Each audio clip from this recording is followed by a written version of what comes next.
Bonjour, voici la partie 2 du tutoriel sur l'utilisation avec un télescope. Donc je vais revenir sur la configuration du télescope, ici avec les deux engrenages, et vous expliquer comment fonctionne l'orientation automatique de la caméra CCD. Alors, je vais dans le menu configuration du télescope, et ensuite je clique sur caméra, et je tombe sur la configuration des trois caméras.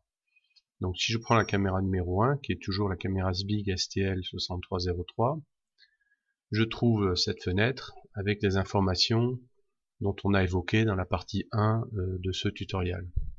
Alors je vais me concentrer sur cette partie ici qui concerne l'orientation de la caméra CCD et qui est plutôt intéressante pour tous ceux qui ont des montures allemandes, ce qui est quasiment 90% des utilisateurs ont aujourd'hui des montures allemandes, les montures à fourche étant relativement plus rares. Alors, si vous avez une monture allemande, vous avez remarqué que lorsque vous êtes à l'est du pied et à l'ouest du pied, l'orientation de la caméra CCD tourne. En fait, l'image tourne de 180 degrés. Et ce que va faire cette partie, c'est de compenser cette rotation de 180 degrés afin d'avoir toujours le nord en haut de l'image, le sud en bas, l'ouest à droite et l'est à gauche. Alors si vous cliquez ici sur ce petit bouton plus, ici vous verrez un peu l'explication de ce qu'est un repère direct et un repère qui n'est pas direct. Alors ici vous avez une illustration qui vous montre le cadre de la caméra CCD avec les axes de la caméra CCD. Donc le premier pixel est toujours lu en bas à gauche et croît selon l'axe ici X+, et croît aussi verticalement dans cette direction-là. Par contre, ce qui peut se passer, c'est que dans le ciel, vous pouvez avoir une orientation qui est relativement quelconque. Alors, ce que je conseille, mais c'est vraiment pas obligatoire, c'est de mettre votre caméra CCD de façon à ce que les axes de la caméra soient orientés par rapport au nord et à l'est ou à l'ouest. Ici, dans l'illustration, vous avez ici l'explication du repère direct où par exemple votre caméra serait tournée de 45 degrés et là vous verriez le sud ici, l'ouest ici, l'est là, le nord ici, et selon les directions de déplacement, le nord c'est le delta plus, donc les coordonnées delta augmentent vers le nord, et vous avez ici les coordonnées alpha qui décroissent en allant vers l'ouest et qui croissent en allant vers l'est, et le delta qui décroît en allant vers le sud. Donc ça c'est typiquement un repère direct. Ici vous avez en dessous un repère indirect, où là vous avez simplement, il suffit d'une inversion entre l'est et l'ouest, et une orientation quelconque. Alors c'est vrai que ça peut être difficile à déterminer, parce que vous allez installer votre caméra CCD de manière un peu quelconque sur le télescope, ou du moins vous allez essayer de faire respecter les axes de bordure de la caméra avec celui de votre tube. Ça c'est quelque chose qui est relativement facile, mais comme dans un télescope vous avez plusieurs systèmes optiques avec des miroirs, vous avez les orientations qui sont inversées. L'orientation par exemple de l'image va être inversée gauche-droite et haut-bas par exemple. Ça c'est quelque chose que l'on a avec un réfracteur, mais par exemple avec un télescope Newton, vous allez avoir une fois une symétrie et puis une autre qui est induite par le miroir plan secondaire du télescope. Alors ce qu'on va faire, c'est que comme on ne sait pas, on va laisser tel quel, puisqu'on ne sait pas dans quelle direction a priori est la caméra CCD. Donc le logiciel va déterminer ici tous ces paramètres que vous avez là, toutes ces cases et ces angles et ces valeurs automatiquement, de telle façon à ce que vous ayez pas à vous soucier comment cocher ces cases pour avoir l'orientation la meilleure. Alors cette fonctionnalité est disponible à partir de la version 10.06 de Prism, qui est distribuée à partir du 1er mai 2016. Donc ce que nous allons faire, nous allons laisser tous ces boutons décochés, ça c'est décoché, ici ça non plus c'est pas coché, et nous allons nous connecter au télescope et à la caméra CCD, aller dans le ciel et utiliser une fonction qui va nous positionner tous ces paramètres là automatiquement. Alors, par défaut, si on regarde sur la carte du ciel, ici, lorsqu'aucun miroir n'est sélectionné, vous avez ici le cadre de la caméra CCD. Alors, si vous allez ici dans la configuration de la carte du ciel, vous avez évidemment sélectionné votre CCD caméra qui correspond à celle que vous utilisez. Et là, ici, vous avez un angle de 0. Ici, la case repère direct a été cochée, et puis avec effectivement une explication de nouveau pour expliquer ce que c'est, mais vous allez voir que le logiciel va pouvoir mettre ces cases automatiquement, et vous n'aurez pas à vous soucier de l'orientation, de définir l'orientation de votre caméra. Alors quand l'orientation n'est pas définie, par défaut, elle apparaît comme ça sur la carte du ciel. Donc maintenant, ce que nous allons faire, nous allons nous connecter au matériel. Donc je vais me connecter au télescope et au focuseur en cliquant sur cette icône ici.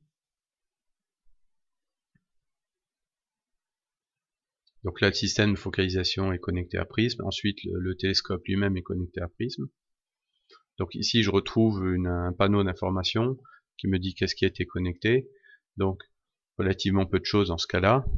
Le focuseur Optec est connecté à Prisme via Ascom. Un télescope ou une monture, on va dire une monture contrôlée par Ascom, DDR Astro, est connecté à Prisme. Et enfin, tout ce qui concerne les mouvements fins pour le guidage, cela passe par la monture du télescope qui est ici. Donc guidage, Ascom, télescope Sky. Donc là, c'est tout bon, nous avons tout.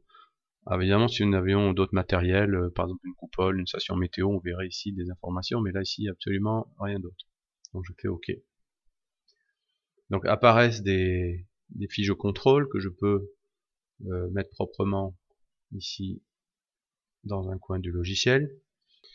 Donc ce qu'on va faire, c'est que maintenant on va connecter la caméra. La caméra est connectée différemment par rapport au télescope. Donc vous voyez ici, vous avez les trois caméras.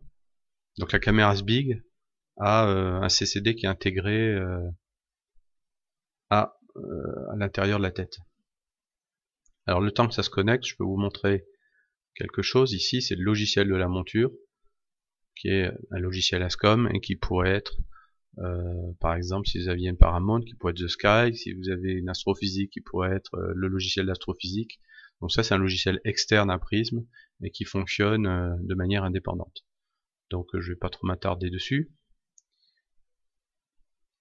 Donc là, on a maintenant le panneau de contrôle de la caméra CCD.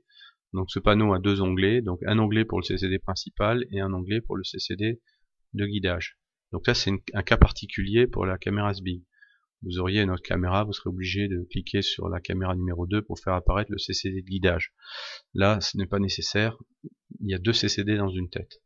Donc il n'y a que les caméras SBIG sur le marché qui ont cette possibilité-là. Nous allons voir maintenant où se trouve le télescope dans le ciel. Alors si je prends la carte du ciel, la fenêtre, carte du ciel, ici. Alors je vais minimiser. Alors vous avez une idée d'un aperçu de la position du télescope dans le ciel avec cette espèce de marque rouge là, dans cette espèce de synoptique vue par le haut. Donc là le télescope est plutôt vers le nord-est et à entre 45 et 60 degrés. Donc là vous avez quelques informations. Alors une information qui est quand même très très importante pour les montures allemandes. Vous avez ici le côté du pied où se trouve le tube. Donc là il est à l'ouest du pied, donc ça veut dire qu'il vise vers l'est. Donc ça c'est une information relativement importante pour les télescopes avec une monture allemande. Et ici vous avez d'autres informations sur ce panel, comme par exemple la position azimutale. Ensuite, vous avez un onglet que j'aime beaucoup qui vous donne ici les gêneurs. Donc ici, la Lune est à moins 50 degrés, elle ne se lèvera que dans 9h31. Et pareil pour le Soleil éteindra à la hauteur moins 12, là, que l'on peut changer, que dans 9h50. Donc, pardon, 6h25, excusez-moi.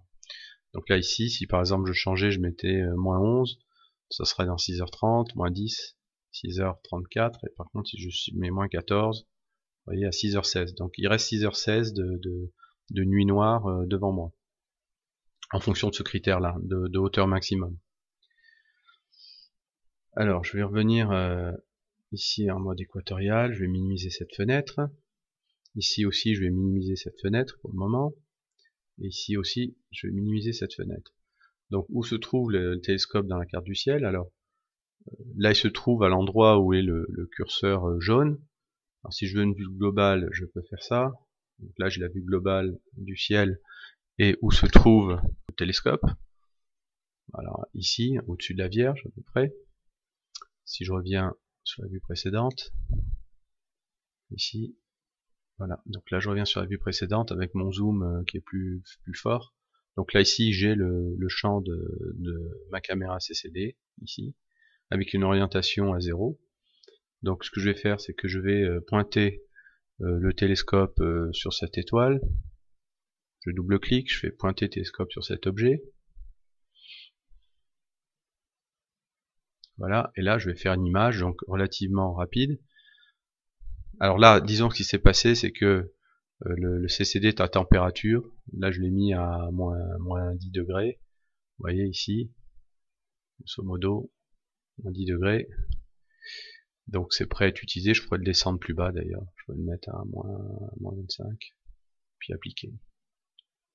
Donc il faut que ma puissance de refroidissement, lorsqu'une fois que la température est établie, soit à peu près à 80%, entre 80, 90, 80, plutôt entre 90 et 95. Ça marche très bien. Là ici dans cet onglet, alors j'ai des sous-onglets ici, j'ai un onglet à filtre ici, et j'ai un onglet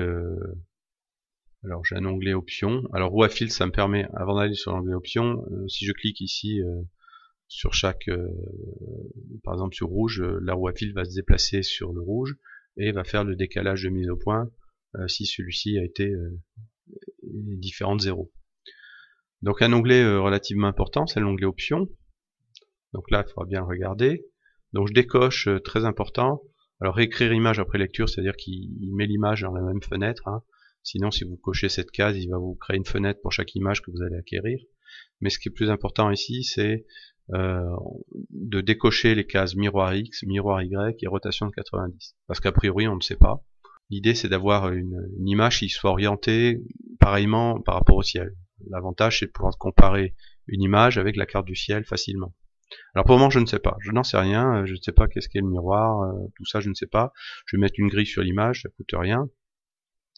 Et là, ce que je vais faire une pause de 5 secondes.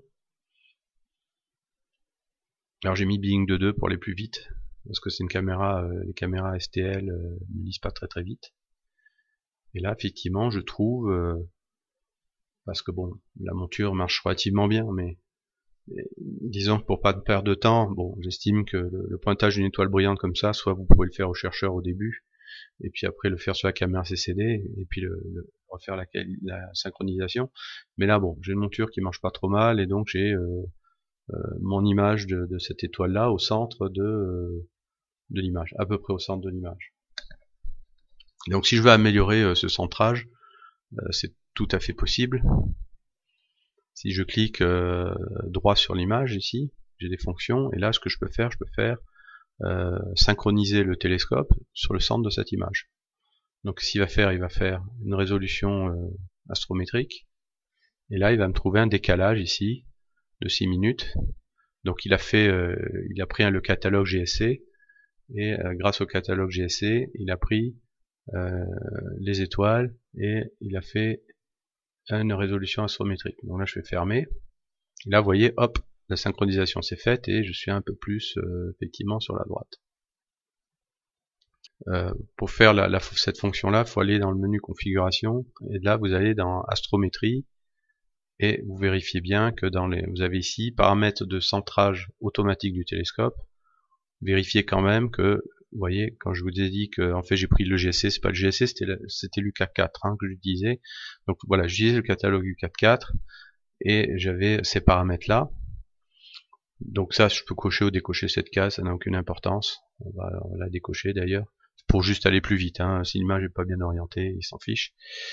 Et là ici, quand je fais OK, et quand je reviens ici sur le menu en cliquant droit, quand je fais par exemple synchroniser le télescope avec le centre de cette image, j'ai utilisé les paramètres de la fenêtre d'avant.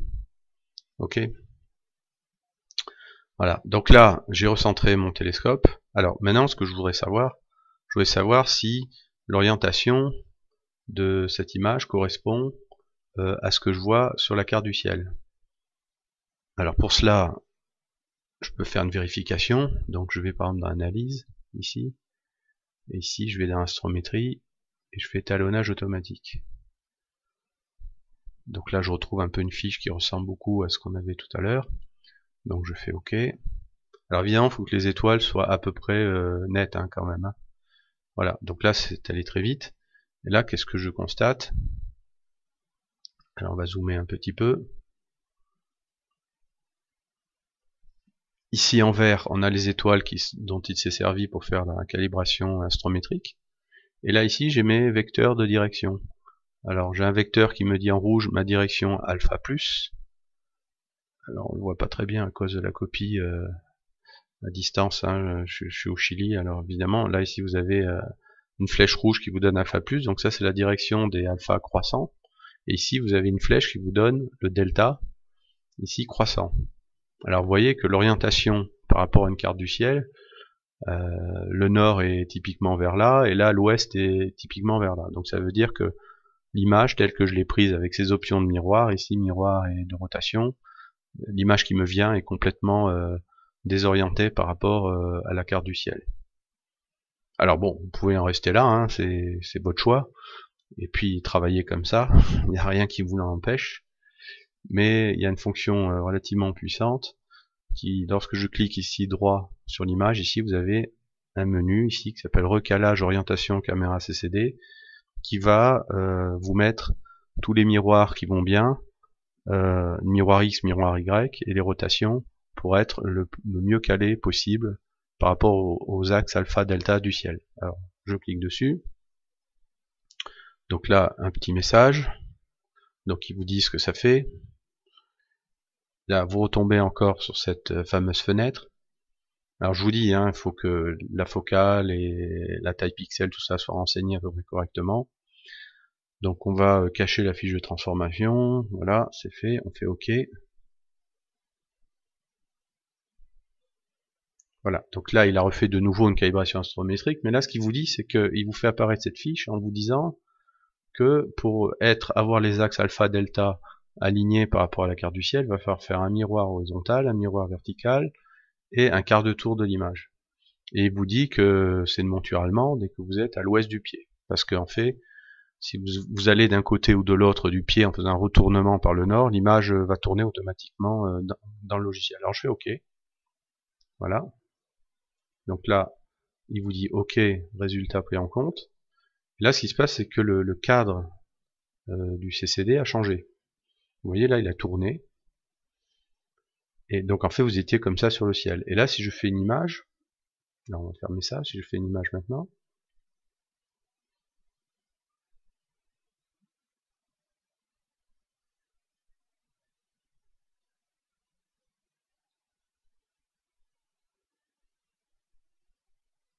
voilà, si je fais une image, donc là, effectivement, j'ai un quart de tour plus, effectivement, alors, il m'a fait un quart de tour, une rotation de 90 degrés, c'est un quart de tour, puis là, on retrouve ces options qui sont inaccessibles maintenant. Pourquoi elles sont inaccessibles?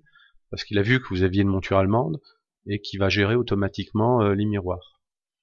Alors, maintenant, si je fais de nouveau une astrométrie, voilà, ou par la touche CTRL U, là, je fais OK.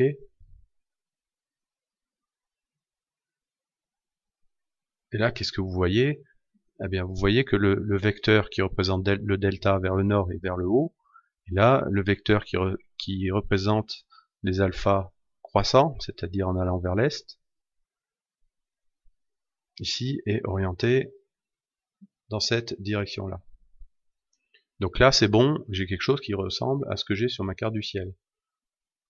Alors, pour vous en convaincre, si je dézoome ici un peu, et que je compare, vous voyez, vous avez cette étoile bon, qui est à peu près ici. Alors, j'ai recentré bien, j'ai bien recentré la carte du ciel sur la position du télescope, ce que j'ai fait, oui, c'est bon, c'est ce que j'ai fait, fenêtre, ici je reprends ça. Vous voyez ici que ce groupe d'étoiles, ici, ben, on le retrouve ici, là. On retrouve une étoile un peu qui est ici vers le bas, on est parfaitement orienté. Alors, on est parfaitement orienté aussi ce qui concerne le capteur de guidage ici, là vous avez le capteur principal. Ce qui concerne le capteur de guidage aussi est très très bien orienté. Donc on va le vérifier simplement. Alors on va dire, alors capteur de guidage, comment j'y accède? Ici j'ai guidage, l'onglet guidage, donc je retrouve les mêmes options que dans l'onglet précédent, exactement les mêmes, parce que c'est un CCD comme un autre. Et ici je peux faire par exemple une pause de 5 secondes en binning 1. Là je fais démarrer.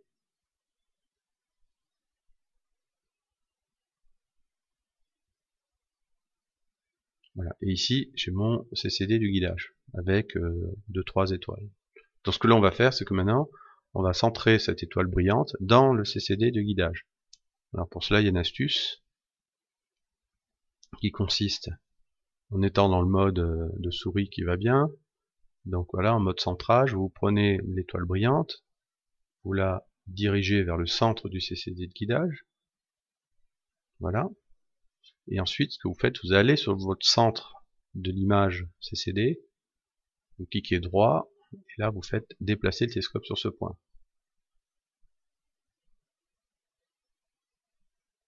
Voilà. Et là, si je fais une image sur le CCD de guidage,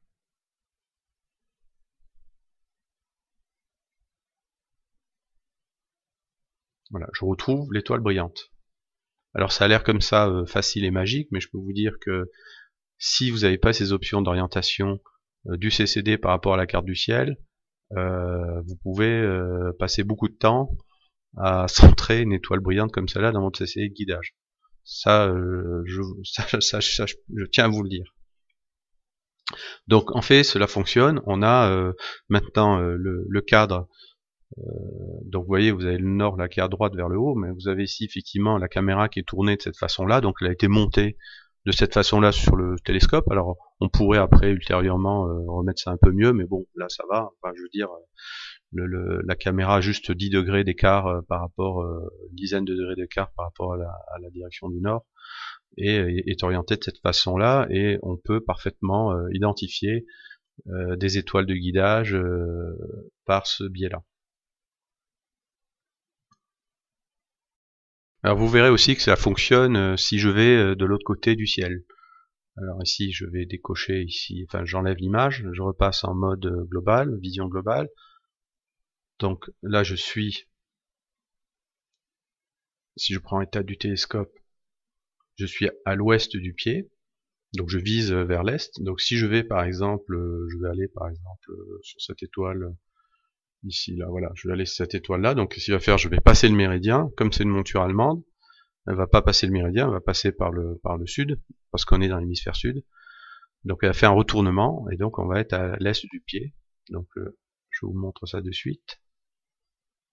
Pointez le télescope sur cet objet, donc on passe de l'autre côté du ciel, et là ce qui se passe, c'est que l'image optiquement, enfin le tube du télescope tourne de 180 degrés, mais vous allez voir que l'image obtenue avec la caméra CCD et la position du CCD de guidage par rapport à la caméra CCD seront retournées automatiquement.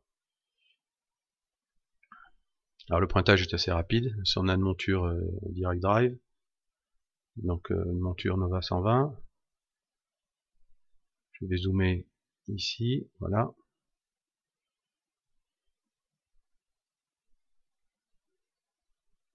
Un petit peu plus,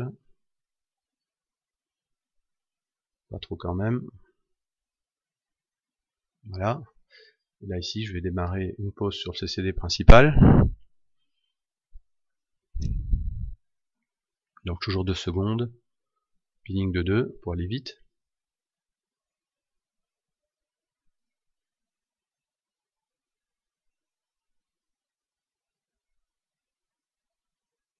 Voilà, et là je retrouve mon étoile brillante relativement bien centrée.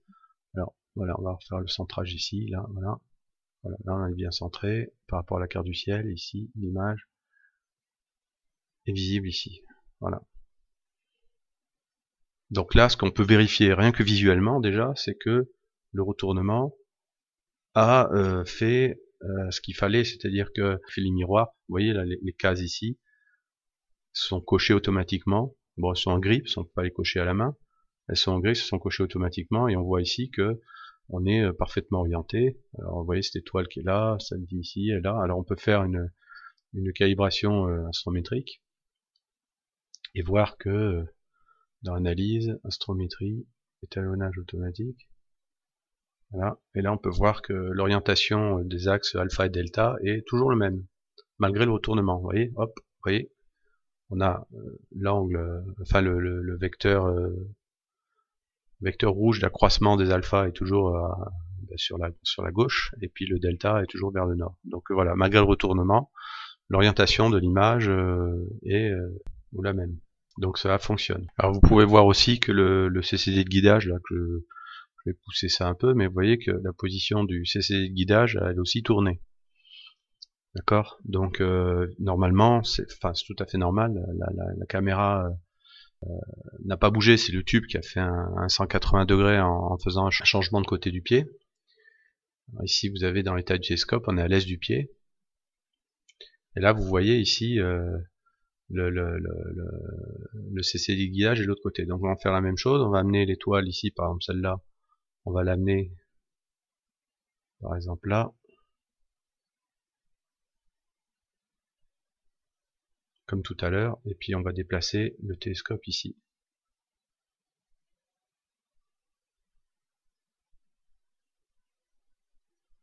Voilà, et là si je fais une pause sur le CCD de guidage,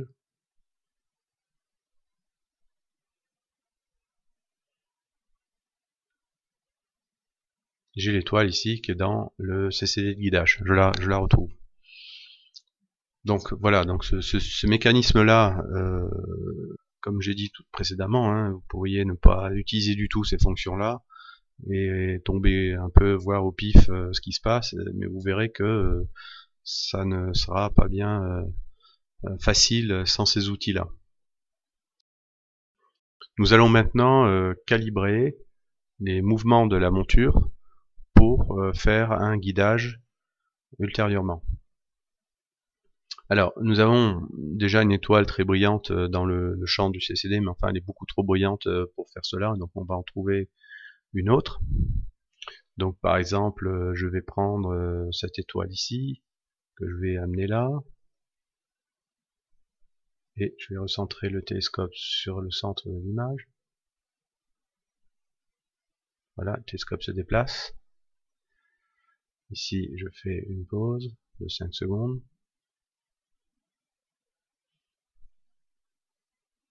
Voilà, avec le CCD de guidage, et voici notre étoile que l'on trouve ici, et dont on va se servir pour faire la calibration. Alors pour faire la calibration, c'est très simple. Alors attention, vous avez deux onglets, vous pouvez très bien guider avec le CCD principal et faire une pause avec le CCD de guidage, et vice versa. Hein. Donc attention, ne faites pas cela sur le CCD principal, faites-le bien sur le CCD de guidage. Donc prenez bien l'onglet ici. De toute façon, vous verrez ici que la couleur des boutons est un peu plus... les caractères sont écrits en caractère gras, donc qui permettent éventuellement de mieux identifier le CCD de guidage. Hein. Alors, maintenant je vais aller dans l'onglet guidage ici. Donc il vient après l'onglet options, guidage. Ok. Et là vous allez trouver tous les boutons qui servent à faire des actions pour le guidage. Alors je vais faire par exemple, la première chose que je vais faire c'est une calibration. Une calibration, qu'est-ce que c'est? Il va déplacer la monture en alpha, un peu en delta, et par rapport à l'orientation de CCD de guidage, il va déterminer la façon de guider le télescope. Alors ça se fait normalement une seule fois dans la vie du système, sauf si vous tournez manuellement à la main la caméra. Si vous tournez la caméra, vous la tournez de 90 degrés ou autre chose, là vous faudra refaire la calibration de guidage. Donc je clique sur calibration. Et là ici, il me propose des paramètres de calibration. Donc combien de temps je vais bouger l'alpha plus, l'alpha moins, le delta plus. Donc là je vais dire bon pendant une dizaine de secondes. Donc j'assume que pendant une dizaine de secondes la vitesse de la monture est suffisamment rapide pour pouvoir faire ces mouvements.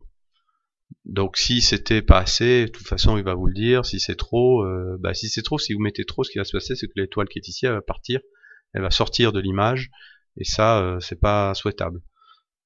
Ensuite, les options de binning, si je veux du binning ou pas. Donc là, j'en veux pas, je vais garder comme ça.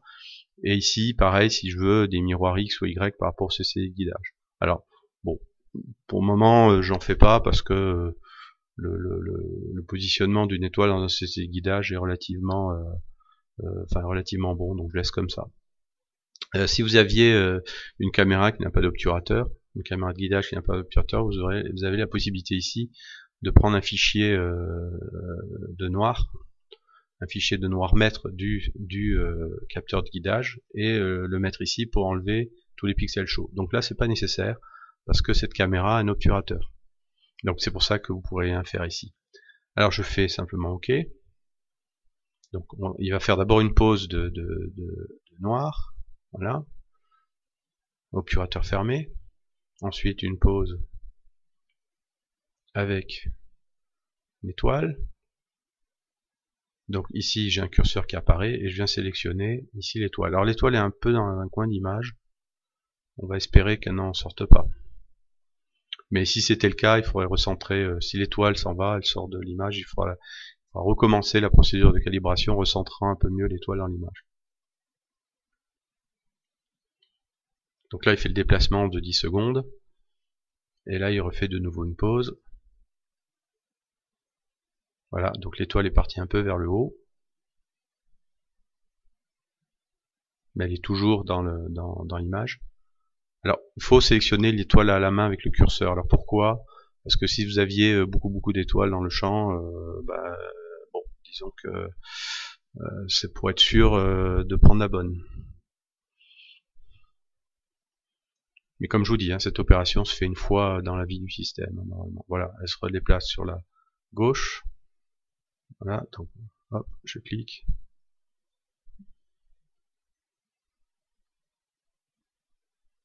Là, il refait un déplacement en alpha moins. L'étoile va redescendre. Ici, hop, je reclique dessus. Et là, il va faire le dernier mouvement qui est en delta moins. Donc normalement, l'étoile va revenir à sa position d'origine, si tout se passe bien. Voilà, ici, elle revient là. Donc ici, je clique là. Voilà, et il me met calibration réussie.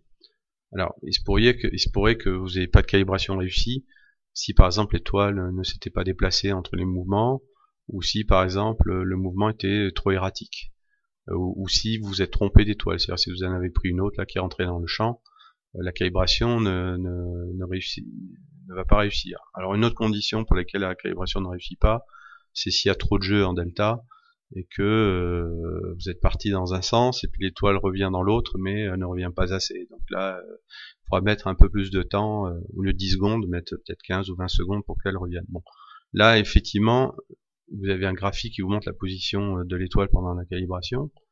Donc voilà, position 1, 2, 3, 4, 5. Donc là c'est parfaitement, on voit ici que le parallélogramme se ferme parfaitement. Il pourrait ne pas bien se fermer, arriver ici ou là, enfin bon, il pourrait y avoir des problèmes. Donc là c'est pas le cas, là ça s'est parfaitement bien passé. Donc la calibration est ok. Donc cette calibration va servir dans tout le ciel. Si vous faites un retournement au méridien, si vous passez de l'autre côté, pour prendre un champ qui se trouverait de l'autre côté du méridien, donc là tout va tourner hein, comme d'habitude. Ça tournait 180 degrés, mais la calibration va quand même fonctionner. Alors là, ce que je peux faire pour faire un petit test, je peux ici cliquer démarrer guidage. Donc là, vous avez un panneau qui est assez conséquent, hein, avec des onglets avancés. Donc là, on va pas s'occuper de ça pour le moment, on va s'occuper des choses relativement basiques comme la taille de la fenêtre, le délai entre les acquisitions, le minimum de l'étoile guide en ADU, le rayon de calcul. Là ici vous avez un nombre d'auditeurs, ici ce qu'on appelle l'auditeur, c'est le déplacement Par exemple, pour pas guider tout le temps sur le même point et faire un petit déplacement entre chaque image, vous pouvez ici dire voilà, je veux 3 pixels de jitter ou 5 ou 10 entre chaque pose pour éviter que l'étoile se retrouve exactement au même endroit. Ici vous avez des agressivités de correction. Le minimum en dessous de 0,2 pixels il ne fera rien, au-dessus de 5 il ne fera rien non plus. D'accord. Là il vous rappelle la déclinaison actuelle, donc là c'est quelque chose qui n'est uniquement que visible. Pareil en axe delta. Et là, vous avez ici, vous dit que vous êtes calibré à l'est et que le tube est à l'est, donc il n'y a pas de retournement par rapport à la calibration. Là, vous pourriez voir ici les coordonnées de calibration ici. Si vous cliquez là, vous voyez ici quelles sont les coordonnées de calibration qu'il a en mémoire. Et là ici, vous avez des fonctions avancées, par exemple, pour ne pas faire de déplacement en delta, pour n'aller que dans une seule direction, et aussi compenser des montures qui ont beaucoup de jeux avec des algorithmes un peu plus compliqués. Bon, je vais pas en parler pour le moment. Si vous aviez un dérotateur aussi, ça tiendrait compte du changement des axes avec le dérotateur. Alors le guidage va commencer. Alors ici, il vous propose de sélectionner manuellement l'étoile, mais vous pourriez, si vous cliquez là-dessus, vous pouvez trouver l'étoile du guidage automatiquement. Bon, je l'ai pas fait, mais voilà, ici, je vais cliquer là. Et là, ici, il va attraper cette étoile. Voilà, que l'on voit dans la fenêtre ici, et le guidage va commencer.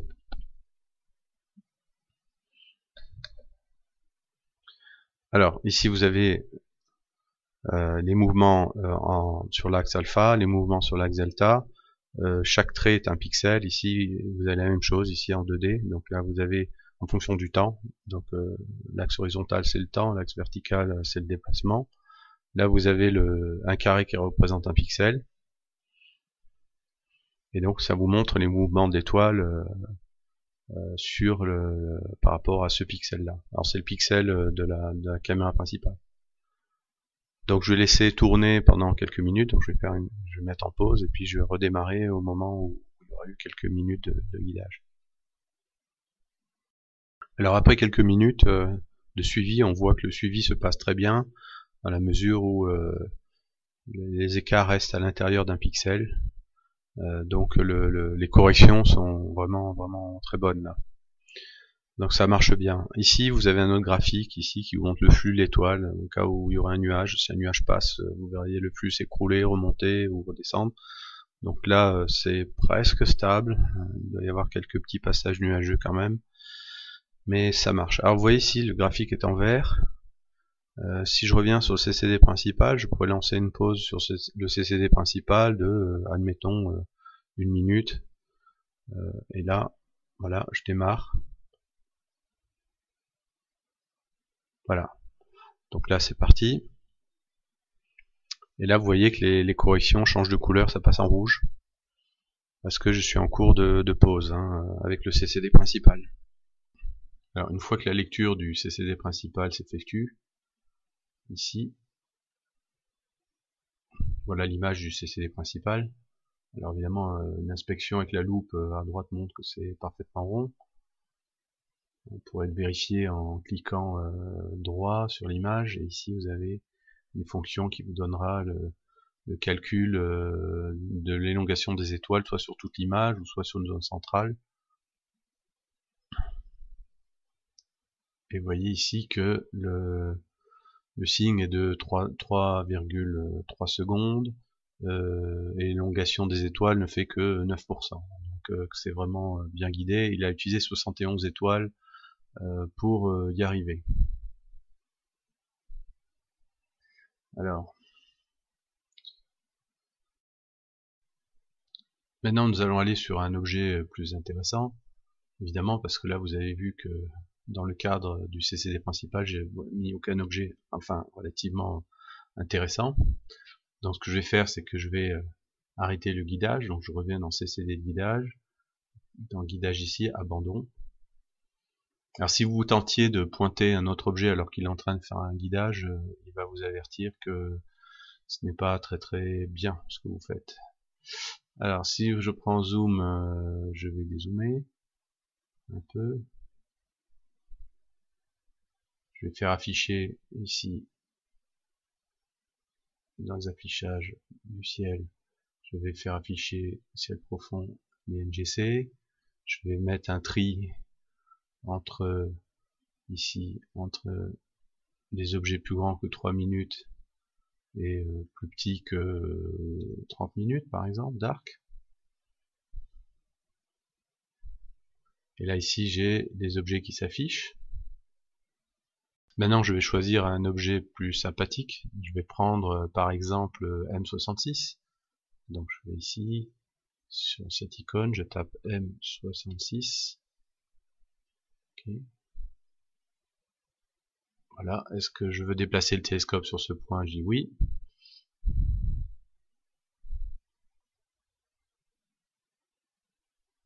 Aussi, le télescope est centré. Donc maintenant je vais zoomer plus.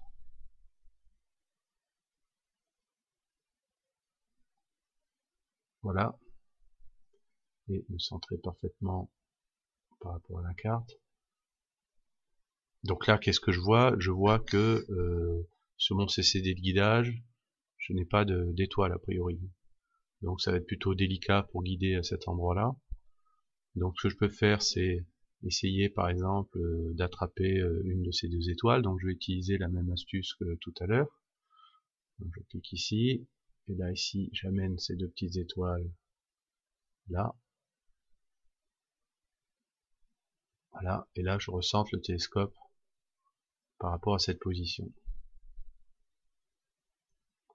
Alors je vais vérifier que j'ai mes étoiles guides.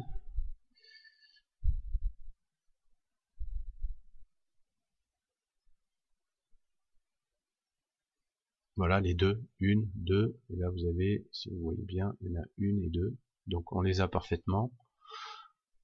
Donc effectivement l'intérêt d'avoir aussi un dérotateur, ce qui n'a pas ici, c'est que là je suis obligé de décaler un peu le centrage de mon objet pour pouvoir avoir une étoile guide. Si j'avais un dérotateur, je pourrais explorer toute cette zone comprise dans ces deux cercles. Là c'est pas le cas. Je n'ai pas de dérotateur. Alors après vous pourrez me dire je vais tourner la caméra à la main. Donc vous pourriez tourner la caméra à la main jusqu'à que vous trouviez une étoile là, mais là dans ce cas là il faudra recalibrer le guidage parce qu'il marchera plus. Donc avec un dérotateur la compensation se fait automatiquement, ou soit de faire ce que je viens de faire, de décentrer un peu l'objet et de trouver une étoile guide la plus proche. Donc là j'ai mes deux étoiles guides. Si je regarde sur le CCD principal ce que ça donne, ici je vais voir effectivement mon objet va être un peu décalé vers le bas de mon champ.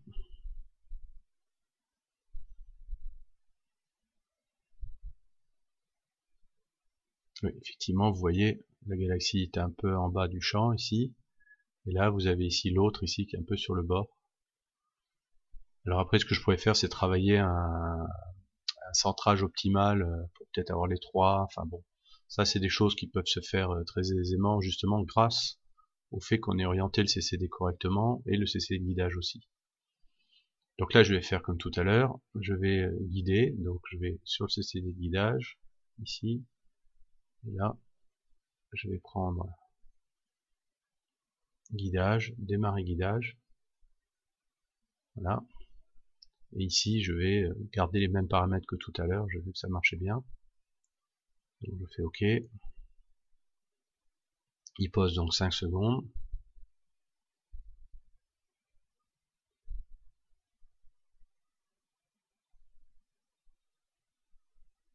donc il fait une image de noir, hop, voilà, on trouve l'image, donc là on n'a que l'embarras du choix, je prends soit celle-là, soit celle-là. Alors, des petits latences de rafraîchissement, hein. C'est pour ça que des fois l'image est pas très jolie, comme je vous dis, le PC est à 10 000 km là, et c'est une prise à distance par TeamViewer. Donc voilà, j'ai choisi mon étoile, et le guidage va commencer.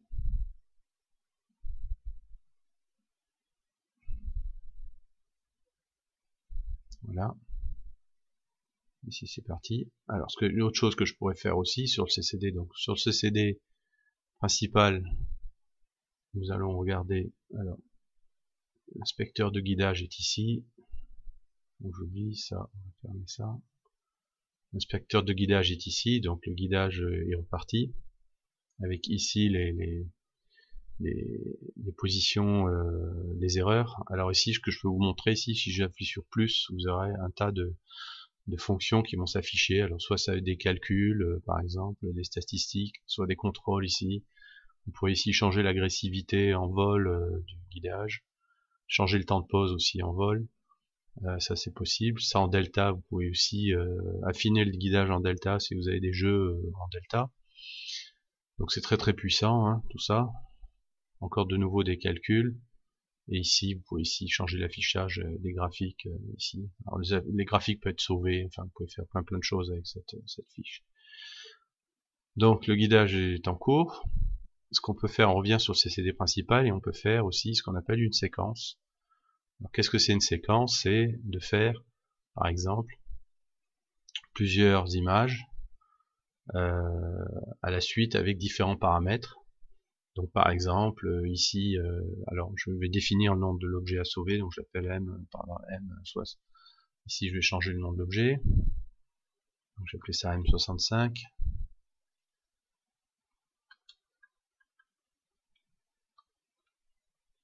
Par exemple, ça peut être n'importe quoi.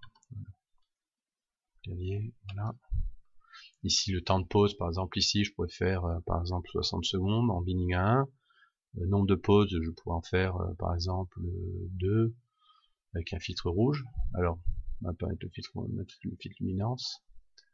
Donc là, comme j'ai des filtres parafocaux, c'est facile. Enfin, s'ils n'étaient pas parafocaux, on pourrait aussi de toute façon faire une compensation automatique de focalisation. Voilà. Donc là, après, j'ajoute ici un autre objet, une autre séquence avec cette fois-ci, je mets 100 secondes. Binning à 1, nombre de pauses, je peux en mettre aussi 2, filtre rouge par exemple. Voilà. Et ainsi de suite. Hein, je peux en mettre autant que je veux. Et là, comme le guidage est en cours, il n'y a pas de souci. Si je fais lancer la séquence, voilà, je fais lancer la séquence ici. Et là, c'est parti. Donc la première pause va commencer. Et l'image va apparaître. Alors, il va faire 2 pauses de 60 secondes. Alors, si je regarde ici, si je vais dans fenêtrage ici, dans fichier,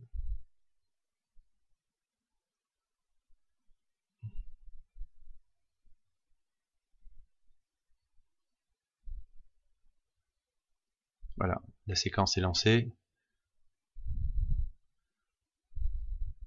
Ça passe en rouge ici. Voilà, ici aussi en rouge. Et ici, vous voyez la pause en train de se dérouler.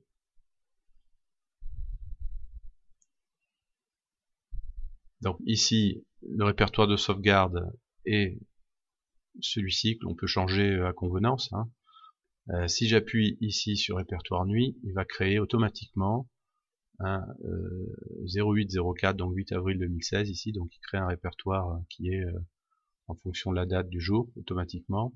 Et là ici, si j'appuie dans dire, je vais aller dans le répertoire dans lequel l'image aura été sauvée.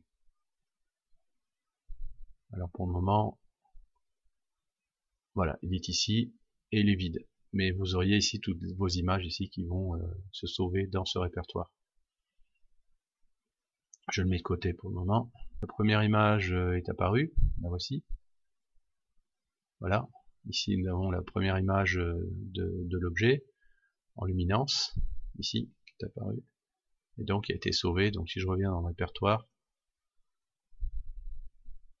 ici, voilà, ici, M65 luminance.fit, voilà, il est là. Et il est prêt pour un pré-traitement ultérieur. Après, si je regarde ici l'allure des étoiles, donc tout va bien à peu près.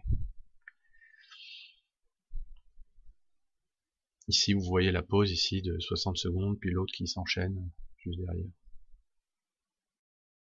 Voilà, les pauses sont finies avec le filtre luminance. Là, il est passé au filtre rouge ou red ici.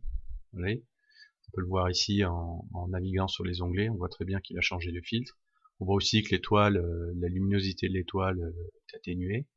Et là, il est reparti à faire la pause avec un éditeur. Hein. Il y a un éditeur dans le guidage. Donc l'éditeur ici, il fait 3-4 pixels. Donc il va déplacer de 3-4 pixels de manière aléatoire l'étoile dans le champ ici du CCD de guidage. Donc comme ça évite de guider sur le même pixel. On guide sur des pixels différents, ce qui fait que ça fait après, lorsqu'on fait l'addition et le pré-traitement des images, cela atténue les effets de pixels chauds ou des choses ou des défauts du CCD. Voilà, on a fait la séquence est terminée. Donc on se retrouve avec 2 et 4 images ici dans le répertoire. Si je regarde là, on a été sauvé. Voilà, 4 images. Ici, c'est fait. Et là, séquence terminée, ok. Donc voilà, donc vous avez un aperçu des possibilités du logiciel concernant l'acquisition des images en mode, on va dire manuel, c'est-à-dire que l'utilisateur doit être devant le PC, et comment on a paramétré les orientations de caméra CCD pour avoir un affichage consistant avec celui du ciel, et aussi le CCD de guidage qui est conforme à ce qu'on peut voir sur la carte du ciel pour aider le pointage des étoiles de guidage. Une dernière chose avant de se quitter, je vais vous montrer comment on peut déplacer un objet dans le champ une fois que celui-ci est bien orienté. Donc nous sommes centrés sur une étoile, ici par exemple, et nous allons la déplacer dans l'image.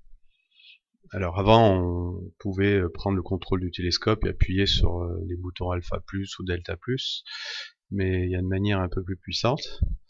Donc vous cliquez droit sur l'image, un menu apparaît, et là vous faites décaler le télescope avec un vecteur. Et là je dis par exemple, je veux que l'étoile ici, je l'amener par là. Donc le télescope se déplace et effectue le mouvement automatiquement dans la bonne direction. Nous allons vérifier ça avec une image. Voilà, l'image est juste décalée comme il faut, l'étoile se trouve dans la bonne position dans l'image, donc je peux encore recommencer. Je clique droit, je fais décaler le télescope avec un vecteur. Ici, par exemple, je vais amener l'étoile, mettons par là. Le télescope se déplace. Nous allons vérifier qu'il est là où on l'attend. Voilà, ici à peu près par là. Voilà, je vous remercie de votre attention et à bientôt. Au revoir pour une prochaine vidéo.